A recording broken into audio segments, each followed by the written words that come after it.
Hello, my dear students from uh, different countries. I know that for sure. Well, and you know, I have been thinking over the strategy which I should keep to when uploading the material. In the very beginning, I thought that it would be great to give you some hints on how to write short um, essays correctly, effectively. But I thought to myself, why not? Actually, I should, um, let's say, mm, I should make it different, I guess, right? Well, diversify the material. And for that reason, I have decided to include the listening as well. I mean, the listening module as well. And I will show you what exercises usually my students do. These exercises are, mm, I would say, are for those who have made up their minds to take IELTS and TOEFL examinations. Well, that's going to be a good practice for them. Not only for them, for those who want to learn only general English. So it can be a very good listening practice as well. Well, I will show you the typical assignments which I have already prepared for my Korean students. Well, these exercises are targeted at developing their listening skills to increase their competence in listening, because they are expected to be able to differentiate different dialects, to pick up some, I would say, specific information to answer specific questions, also called short answer questions. Well, and without any delay, let's get down to the practice.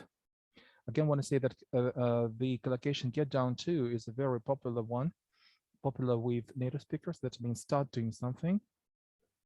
Well, hold on a sec, please. Here it is. Yeah. So this is the typical set of listening exercises I usually offer for my students. The first one is a number dictation. It is when I say out a set of numbers which my students are supposed to jot down, which means write down fast. Well, the pace is rather fast, and my students don't have enough time to listen for another time or to repeat it. No. They should develop, and you too, you should develop automatic listening comprehension skills in order to jot down the information you hear. Another one is a similar a variation. It's a date dictation. You'll write down dates you hear, then a telephone dictation. I guess you understand what you're supposed to do. And then a spelling dictation. It's when you are supposed to write down 10 people's names, their first and second names, well, their Christian names and their surnames. Well, it's not that easy to do. And I do hope that you will be able to do that. Well, let's start the practice then. Let's get down to the practice. Well, I have prepared the numbers. Get ready, please. So, a number dictation. I will give you 10 seconds to get prepared, please. Okay. So 1, 2, 3, 4, 5, 6, 7, 8, 9, 10. Thank you. Come on. 23, 42, 16, 85, 34, 46, 67, 89, 90, 10, 14, 17, 56, 99, 40, 28, 53, 70, 112, 367, 856, 988, 154, 586, 295, 529, 826, 597, 375, 759. So let's check your work. 20, I'm sorry. So 23, next 42, then 16, then 85, I'm sorry, 85, then 34, then 46, then 67, next 89, next 90, next 10, next 14, next 17, next 56, next 99, next 40, next 28, next 53, next 70, next 112, next 367, next 856, next 988, next 154, next 586, next 295, next 529, next 826, next 597, next 375, next 759. Okay, so now you compare your writing, your results with what I have just typed in, and you can calculate the efficiency rate of your listening skills. So you are supposed to be able to differentiate numbers. Well, and this is a good exercise to develop the skill. Okay, now we are proceeding to the next step, which is a date dictation. So you will hear a number of different dates. Well, I just want to give you a word of advice. Instead of writing the complete name of a month you heard, so you can write only the first 3 letters, maybe 2 letters. For example, instead of September, you can write SP, or instead of writing October, you can write OCT, or just OC, in order to save as much time as possible. Okay, so I will give you 10 seconds. I will give you 10 seconds in order to get ready. 10, 9, 8, 7, 6, 5, 4, 3, 2, 1. March the 12th, 1998. January the 21st, 1924. July the 14th, 1976. September the 1st, 1939. May the 9th, 1945. June the 12th, 1993. November the 10th, 1982. The 22nd of April, 1870. The 22nd of June, 2000. February the 10th, 1927. Thank you. So let's check your work. So the first one is 12 March 1998. Next. So the 21st of January 1924. Next. The 14th of July 1976. Of July 1976. Next, September the 1st, okay? So it's 01, 09, and the year is 1939. The next, 9/05, 1945. I guess the whole world should know this date. I would say must know this date. Okay, then June the 12th. Okay, June, it's the 6th month, right? Okay, and it's 1993.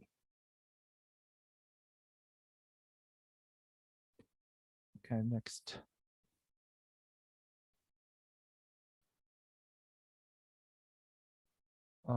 So November is 11, 82. Next, 22, 04, 1870.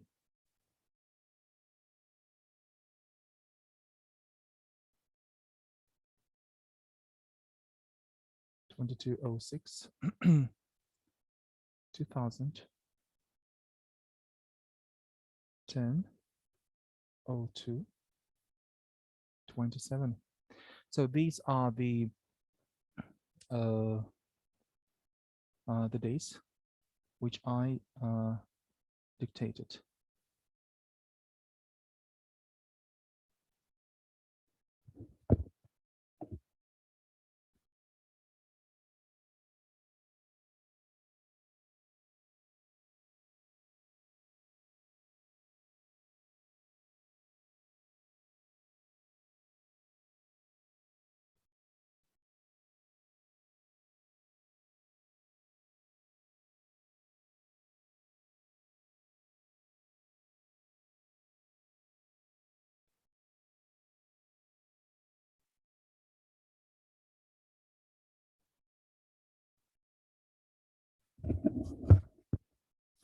I'm awfully sorry. So I'm awfully sorry. Let's continue. Now, telephone number dictation. Get ready, please. Remember that before we start saying saying out someone's number, we should bear in mind some rules. For example, we say the same digits, we say double. 1 1, for example, it will be double 1. O can be used instead of 0, or O can be said as double O. I guess you know these rules. Ready? 10 seconds. 10, 9, 8, 7, 6, 5, 4, 3, 2, 1. Come on. 3, 1, 4, 6, 5. Next. 4, 2, 8, 9, 8. Next. 2, 4, 1, 5, 2, 3. Next. 5, 8, 1, 7, 7, 3. Next. 4, 1, 6, 0, 2, 1. Next. 1, 1, 4, 2, 5, 5, 6. Next. 2, 2, 5, 6, 6, 7, 1. Next. 9, 1, 7, 2, 4, 7, 8. Next. 3, 3, 8, 4, 5, 2, 2. Next. 0, 9, 5, 2, 2, 5, 4, 5, 1, 2. Thank you. This is the end of this part of the warming up section, and I'm going to write down the numbers, the telephone numbers you heard. The first one is 31465. The next one is 42898. The next 24 15 23. Next 58 17 73. Next 41 60 21. Next 114 25 26. Next 225 671. Next 917 24 78. Next okay, 338 45 22. Next 095 225 45 12. So okay, these are the telephone numbers you've heard. So you can compare your answers with what you can see on the screen of your computers.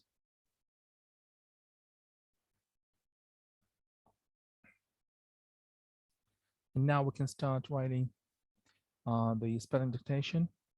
Remember that you are supposed to write down 10 people's first and second names. I strongly recommend that you write down numbers 1 to 10 in one column, okay? First, I say out somebody's first and second names. Then I'll start to repeat these two names letter by letter. It's a spelling dictation. Get ready, please. 10 seconds. 10, 9, 8, 7, 6, 5, 4, 3, 2, 1. Come on. Edgar Hurtado, E-D-G-O-R, Hurtado, H-U-R-T-A-D-O. Next, Leon Sandoval, L-E-O-N, Sandoval, S-A-N-D-O-V-A-L.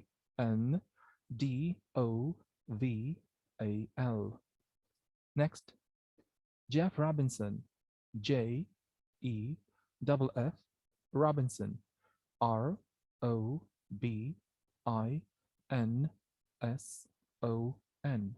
Next, Jimmy Flynn, J-I-M-M-Y, Flynn, F-L-Y-N-N. Next, Chaz Lothar, C-H-A-S, Lothar, L-A-W-T-H-E-R.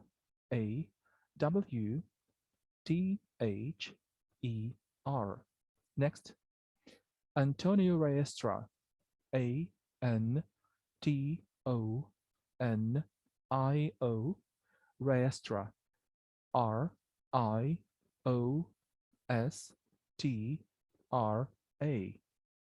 Next, Christian Camacho, C-H-R-I-S-T-I-A-N, Camacho, C-A-M-A-C-H-O.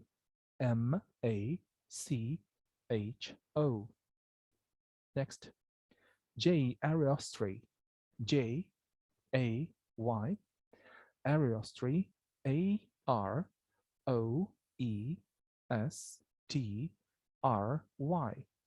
Next, Libby Geller, L-I-B-B-Y, Geller, G-E-L-L-E-R. Next, Kevin Rushton, K-E-V-I-N, Rushton, R-U-S-H-T-O-N.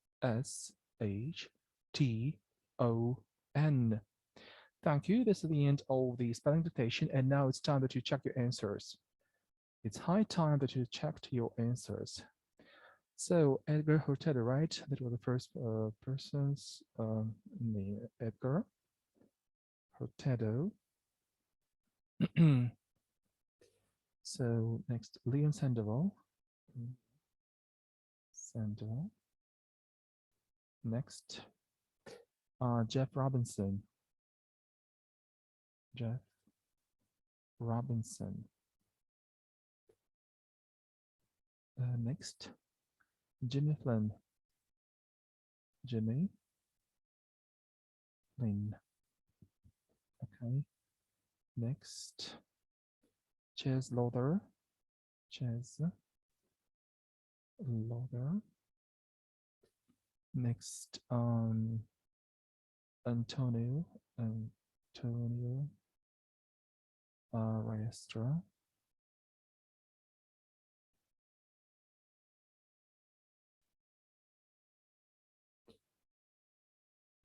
Okay, next, J. Ariostri. J.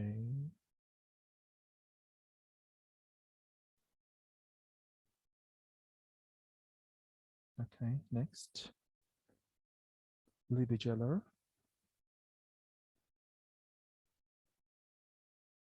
Next, Kevin Rushton. Kevin Rushton. So this is the key. You can compare your answers with the names which I have just written. I do hope that you've made few mistakes. It is absolutely essential that an arts applicant can do this such sort of things, writing down accurately specific information they hear, names, dates, etc. Okay, thank you. Let's proceed to the next one. Fill in the gaps dictation. What's the nature of the assignment? So you see there are 4 questions. I'm sorry, one letter is missing. So first of all, you should look at these questions, trying to understand what you should listen for. The number of the room is, that means that you should concentrate on the number of the room. The percentage of those who couldn't pass one exam. Passing an exam, that means that we are likely to listen to something describing students' performance at university, maybe. So the percentage of those who couldn't pass one exam. The keywords are one exam. Then the number of those who failed 2 exams. In this question, the keywords are 2 exams because they will help us to understand where the answer can be found. How many students will finally get their money? So, first of all, we should listen for a number and then get their money. This is the last question, and usually questions are given in the way the text goes on, and we can infer, we can make the conclusion that the answer to the last question will be found somewhere at the end of the passage. Okay, so these are the questions you are supposed to answer. So look down at them again, please. I will give you 10 seconds, and then we will start doing this assignment. I will be reading the passage, and while I'm reading the passage, you jot down the answers, okay? 10, 9, 8, 7, 6, 5, 4, 3, 2, 1. 48 students of the 4th course have been asked to come to room number 338. Nearly all of them have recently taken examinations, and only 6% of them plucked one exam. Moreover, 2 students failed to pass 2 exams, and therefore are supposed to be eliminated. Among the others, 8 students got A, 21 students got B, while the rest 11 students got C grades. According to the regulations of the university, 29 students are to be paid with their scholarship. It's at the end. Usually, I give my students only one attempt to answer such questions. But for you, as you are most probably doing this assignment for the first time, I will allow you to listen to this again, okay? In 5 seconds time. 5, 4, 3, 2, 1. 48 students of the 4th course have been asked to come to room number 338.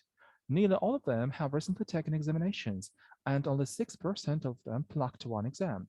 Moreover, 2 students failed to pass 2 exams and therefore are supposed to be eliminated. Among the others, 8 students got A, 21 students got B, while the rest 11 students got C grades.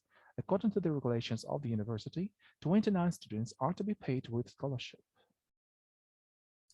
Now, the answer to question A is 338. The correct answer to the second question is, so let me take a look. Couldn't pass one exam. 6%. Okay, it's 6. Now, the right answer to question C, who failed 2 exams, it's 2. And the right answer to the last question is 29. That's it. Yeah. Okay. Now, you're going to do another step. It is doing the listening for specific information, which means that you will have to answer some questions It's a typical IS listening strategy, which you're supposed to apply in order to get correct answers.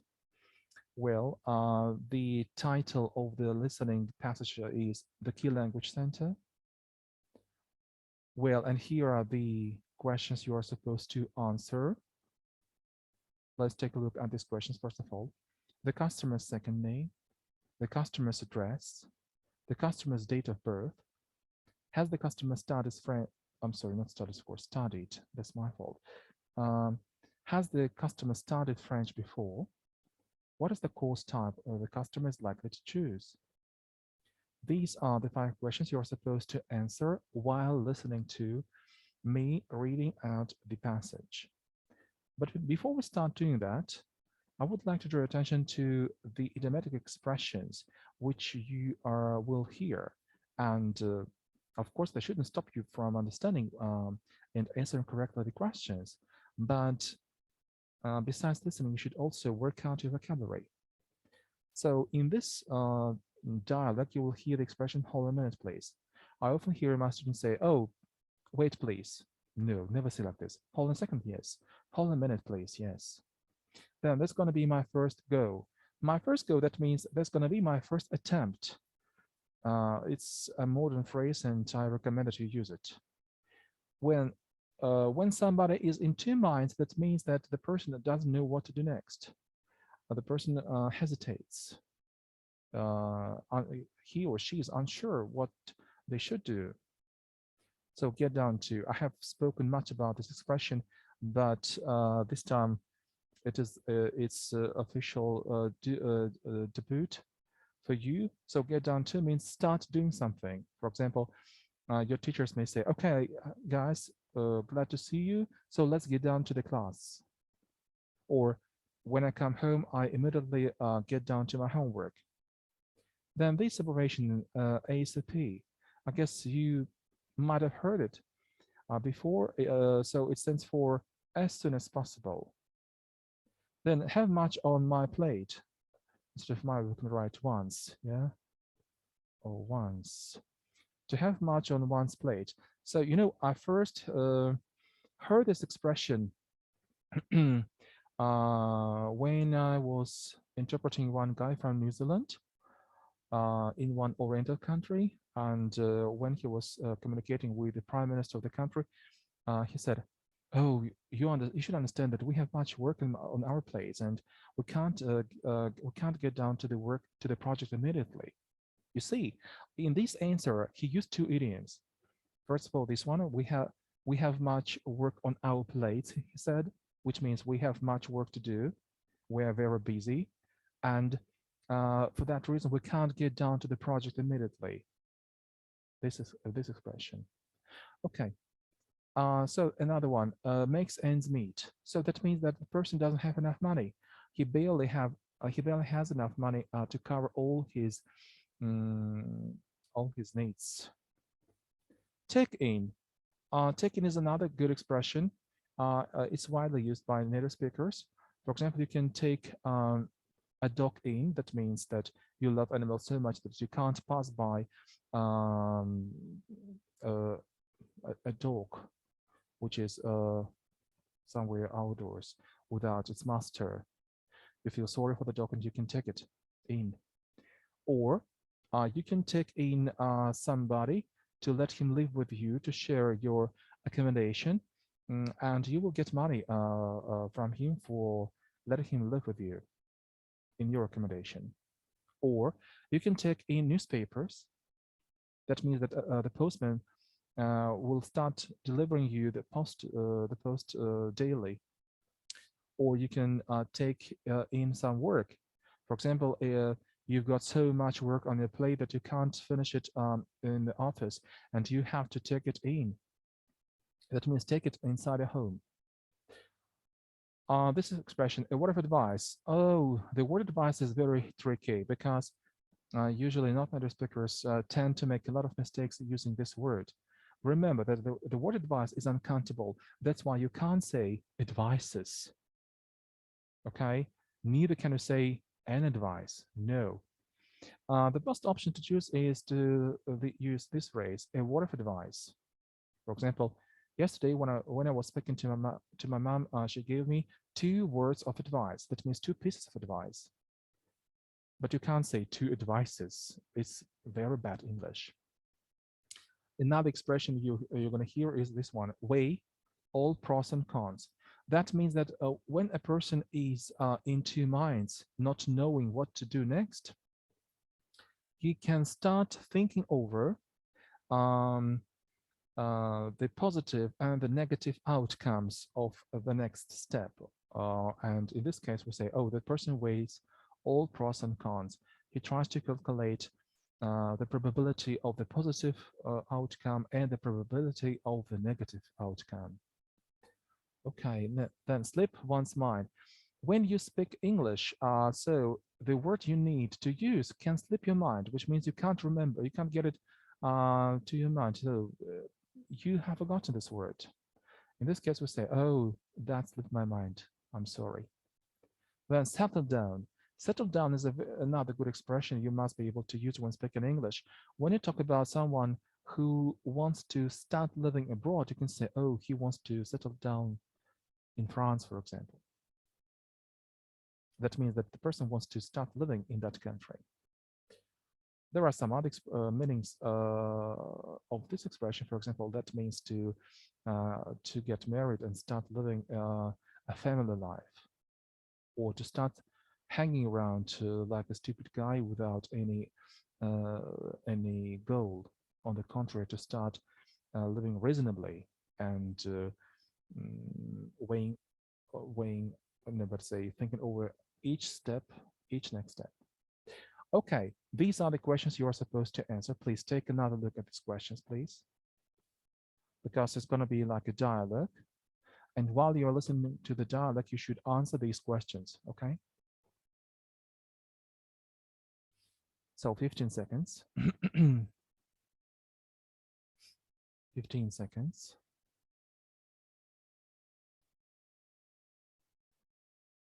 Yeah, here it is. But I will have to, yeah, I guess that I will have to start reading it, but you can see that. That's the problem. So please don't look at the screen of your computer now, okay? I just want your ears to work, but not your eyes. So please look down at your papers, okay? Don't look up at the screen of your computer, because if you do that, you will see the text. But you should be able to do such assignments without any visual support. So that's the problem. So I hope that you understand that you should be responsible for your actions. Hold on a second, please. Yeah, I've just sipped some tea. Okay. Ready? Come on. Hello, the Key Language Center. Meryl speaking. How can I help you? Yes, hello. I would like to sign up for a French course, if it's still there are some vacancies. Hold on a minute, please. I'll check it on the computer. Oh, you are lucky, because there is one. If I were you, I wouldn't miss the opportunity. Great. What should I do to be enrolled? Well, you'll have to answer some standard questions so that I could fill in the application form. Okay, let's get started then. What's your name? My name is Kevin Jefferson. Could you spell your second name, please? Yes, it's Jeffferson. Kevin, Kevin. And your address? You mean my home address? Yes, sir, we need it too. Okay, it's Thompson Street, 42A. Thompson STH. Okay, and what's your date of birth? The 9th of August, 1974. Did you study the language anywhere else? No, that's going to be my first go. We can offer you 4 modules, 1 month, 3 months, 6 months, and 9 months. Well, I'm not quite sure, you know. I'm in 2 minds. On the one hand, I'm eager to get down to French ASAP. On the other hand, I have much on my plate because in order to make ends meet, I have had to take some part-time job in. Would you give me a word of advice? Well, weighing all pros and cons, I would opt for the 3-month course. One last thing, do you need an accommodation? No, I'm a local guy. Oh, nearly slipped my mind. What's the main reason of your learning the French language? Well, I'm gonna settle down in a French-speaking country. My lover lives there. Mhm. So now you can look up at the screen of the computer because I'm going to write down the answers. So Jefferson, right? His second name is Jefferson. Jefferson. Then his home address is Thompson Street, Thompson, 42A. The customer's date of birth, it's the 9th. I'm sorry, it's the 9th of August, 1974. Okay. Has he studied French before? He said no. He meant to say no. And what's the main type of the course type the customer is likely to choose? If I'm correct, 3, right? Let me take a look. Yeah, 3. Okay. So these are the answers. These are the answers to these questions.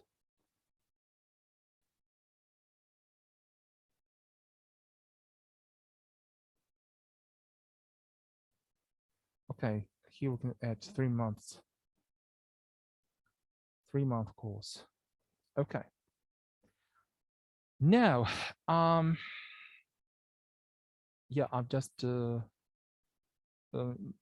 noticed that I didn't tell you anything about the meaning of this expression, make ends meet. Make ends meet means not to have enough money. Oh no, yeah. Yeah, I explained to you, I'm sorry. Now, let's proceed to the 7th. It's a typical IELTS listening practice assignment. Well, it's rather difficult because you are likely to have got accustomed to dealing with T&G questions in the reading module, but not in listening. However, my students are one of the best ones. It's true because I usually assign them to do something more challenging. Well, and in all IELTS versions, they would give such assignments as well when on the basis of the listening passage, an IELTS applicant was supposed to evaluate statements given, whether they are true, false, or not given. So I guess that you are very likely to know what TFNG means. A true statement, a false statement, a not given statement. Well, and this is not the correct time and place and position for me to explain to you how to differentiate the 3 from one another. It is the matter of or the task of your teachers and instructors. So those of you who don't know, okay, anyway, give it a try. Take a look at these statements, please. Try to identify the problematic parts in the statements. For example, if we take a look at the first one, the problematic part of the statement is the word mainly. Well,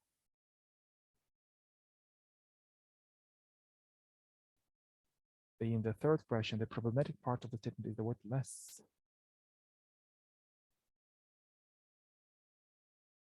In the fourth, it can be the most popular. And in the fifth, I guess each word can be just the same as in the second. So again, take another look at the statements. I'm going to play the recording so that you hear the text itself. So in 5 seconds, we will start.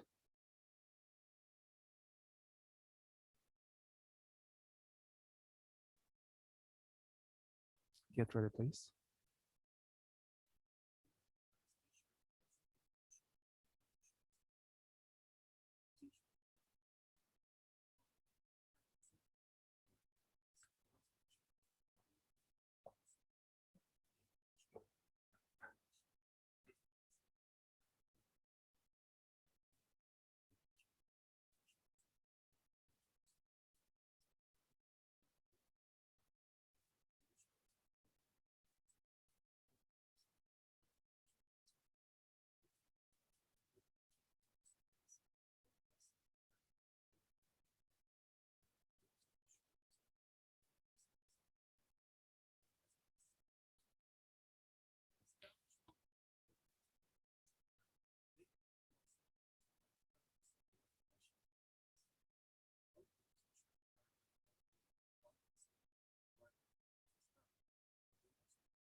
So this is the end. And now you will have some time to evaluate the statements. I have decided not to give you the answers to these questions so that you can discuss your ideas with each other and share your thoughts on the listening. So in the YouTube below this file, okay, in the comments, you can make some comments. Well, and finally, of course, I will give you the right answers. Well, and the last exercise, it's for elementary students of mine. I guess that those of you who have just started learning English will find this assignment interesting too. Well, in technical terms, this is much easier because it is at the elementary level. However, it's not that easy as it seems to be, because in this assignment, I ask you to identify the logical mistake. Maybe not one, maybe some logical mistakes made in the following listening passage, okay? So I have prepared it, and I will ask you to listen carefully in order to catch the mistake or maybe the mistakes. Well, you will have only one attempt. Of course, I can't control how many times you will be listening to this recording, but anyway, try to minimize the number of the attempts you need to get the right answer. Again, this is an easy text for listening comprehension, but you have to understand some kind of contradiction, logical contradiction. And you can write it in your comments as well, and I will give you the answer. In 5 seconds time, we will start. 4, 3, 2, 1. Well, hello. I have 2 friends, and their names are Victor and David. Many people believe that they are stupid and lazy, but that's not true. On the contrary, they are smart and industrious. They're hardworking. Every day they wake up early in the morning, to be more specific, at 6 o'clock, to go jogging in the stadium. After breakfast, they go to work by bus. They work in a theater, but they aren't professional actors. They play the violin in the band. The theater manager thinks that they are talented musicians. But frankly speaking, I don't think so, because in my not humble opinion, they are not good players. They can't play well. Their salary isn't great. If I remember rightly, they earn about $400 a month, and they have to pay for their flat, for their parking lot, and this is a good sum of money, In their free time, they read French classical literature. They like it very much, and their favorite book is Antoshka's Gone to Dig Out the Potatoes. They believe that this is the coolest piece of French classical literature. That's it. Thank you. Well, I do hope that you have taken to the listening as well. This is my first attempt to show other students, not my students, of course, but other students, of what, in my opinion, listening should be like. It should be a combination of vocabulary and not only listening, right? And perhaps on the basis of the listening, next time you can include in some elements into your speaking patterns. Why not? And the TFNG assignment develops your critical thinking. Well, that's good, I guess. Thank you very much. So you can write your comments in order to discuss your ideas concerning the right answers to some of the questions which I'm leaving without answers. I'm doing that on purpose because I want it to be more active. I like when students are active. I prefer to work with active students, not with lazy ones. Thank you very much for your attention. So goodbye.